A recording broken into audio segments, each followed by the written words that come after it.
खास बातचीत के लिए हमारे साथ हैं खाद्य सचिव। सर, पहला सवाल, भारत सरकार कई तरह के प्रयास कर रही है इन्फ्लेशन को कूल डाउन करने के लिए, लोगों को राहत देने के लिए। चीनी एक बड़ा इशू है, फेस्टिव सीज़न है, इसकी कीमतों का अभी क्या अपडेट है और आगे क्या हम ये उम्मीद कर सकते हैं कि दाम कम ही होंगे? चीनी के विषय में आप जानते ही हैं कि चीनी में कोई ज़्यादा बढ़ोतरी, चीनी के दामों में कोई ज़्यादा बढ़ोतरी नहीं हुई है। पैन इंडिया 43 से 44 रुपये में पर केजी चीनी उपलब्ध है।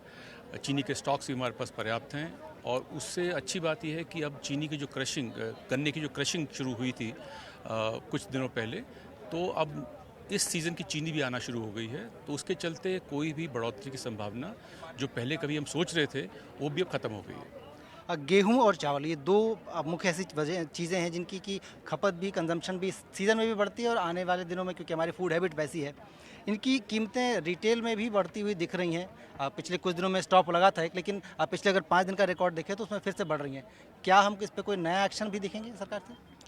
नहीं, हमारे सामने तो जो आंकड़े हैं उसमें कोई हमें बढ़ोतरी नहीं दिखी है दामों में, चाहे चावल हो या गेहूं हो या खाद्य तेल हो या चीनी हो। तो सब में, जैसे कि मैंने बताया था आपको करीबन 1 महीना पहले, कि इस फेस्टिव सीज़न में हमारी कोई उम्मीद नहीं है कि दाम बढ़ेंगे। और वैसे ही आज आप देख रहे हैं कि चीनी हो या गेहूं हो या चावल हो या चीनी हो, उन सब में एकदम समानता है, एकदम स्टेबिलिटी है। और आज जो एक पहल की गई भारत सरकार की तरफ से कि 21 रुपये 50 पैसे में हम गेहूं उपलब्ध करा रहे हैं एनसीसीएफ, नाफेड और केंद्रीय भंडार को, और उनसे अपेक्षा है कि इसको 27 रुपये 50 पैसे में उपभोक्ता को वो मुहैया कराएं।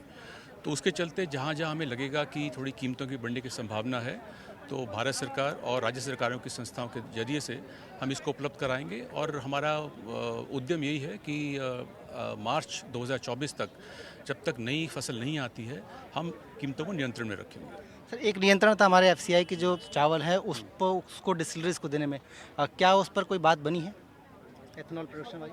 नहीं, एफसीआई को जो डिस्टिलरीज, चावल की डिस्टिलरी को दिया जाता था, उस पर भी रोक है और उस पर अभी पुनर्विचार का कोई प्रस्ताव नहीं है।